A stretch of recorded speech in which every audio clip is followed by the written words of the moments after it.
இடைக்காட்டர் சித்தரும் பஞ்சம் முன்கூட்டியே தெரிந்த கதை. ஒரு காலத்தில் இடைக்காட்டர் சித்தர் வானத்தை கவனித்து பார்த்தார். அவர் கிரகங்கள் நகரும் விதம், நட்சத்திர நிலை ஆகியவற்றை பார்த்து ஒரு பெரிய விஷயம் புரிந்து கொண்டார். அது என்னவென்றால், சில வருடங்களில் பெரிய பஞ்சம், உணவு தட்டுப்பாடு வரப்போகிறது என்று அவர் கணித்தார். அதனால் அவர் உடனே தயாராக ஆரம்பித்தார். மாடுகளுக்கு எருக்கு இலை சாப்பிட பழக்கினார். வீட்டின் சுவர்களில் தானியங்களை கலந்து மண் பூசினார்.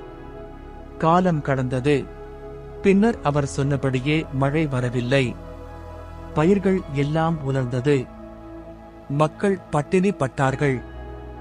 ஆனால் இடைக்காட்டர் சித்தருக்கு பிரச்சனை இல்லை. மாடுகள் எருக்கு இலை சாப்பிட்டு வாழ்ந்தது. சுவர்களில் இருந்த தானியங்களை எடுத்துக்கொண்டு அவர் உணவு செய்தார். இதைக் கண்டு நவகிரகங்கள் கூட ஆச்சரியப்பட்டதாக கதை கூறுகிறது. அதாவது நவகிரகங்கள் அவரை சந்திக்க வந்ததாக சொல்கிறார்கள்.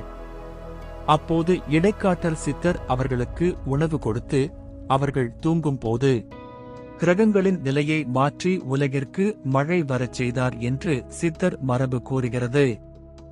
இந்த கதை சொல்லும் பொருள், சித்தர்கள் இயற்கையை ஆழமாக கவனித்தார்கள். கிரகங்கள், காலநிலை, இயற்கை மாற்றங்களை புரிந்து கொண்டார்கள். அதனால் சில விஷயங்களை முன்கூட்டியே தெரிந்து கொண்டார்கள். 1. அகத்தியர் கிரக இயக்கம். அகத்தியர் பல ஜோதிட நூல்கள் எழுதியதாக கூறப்படுகிறது.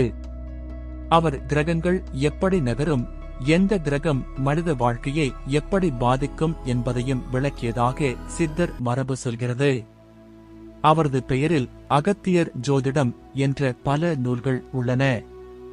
2. போகர் சித்தர் உலகம் சுற்றி ஆய்வு.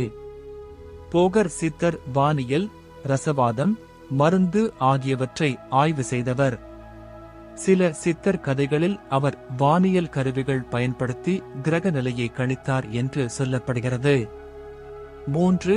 திருமூலர் பிரபஞ்ச ரகசியம். திருமூலர் தனது நூல் திருமந்திரம் இல் உடலுக்குள் இருக்கும் சக்தியும் பிரபஞ்ச சக்தியும் ஒன்றே என்று கூறுகிறார். அதாவது மனித உடலும் பிரபஞ்சமும் தொடர்புடையவை என்று அவர் விளக்குகிறார். 4. இடைக்காட்டர் கிரகங்களை மாற்றிய கதை. இடைக்காட்டர் சித்தர் பற்றி ஒரு பிரபலமான கதை உள்ளது.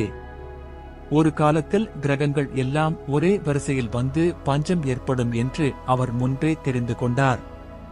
அப்போது அவர் தனது யோக சக்தியால் கிரகங்களை வேறு நிலைக்கு மாற்றி பஞ்சத்தை தடுத்தார் என்று சித்தர் கதைகள் கூறுகின்றன.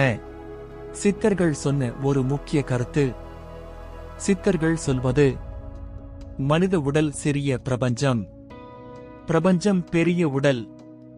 அதனால் கிரகங்கள், நட்சத்திரங்கள், இயற்கை அனைத்தும் மனித வாழ்க்கையுடன் தொடர்பு கொண்டது என்று அவர்கள் கூறினர். அதனால்தான் பலர் சொல்வார்கள், சித்தர்கள் மருத்துவம் மட்டுமல்ல, வானியல், யோகம், மருந்து, ஆன்மீகம் எல்லாவற்றையும் ஆராய்ந்தவர்கள்.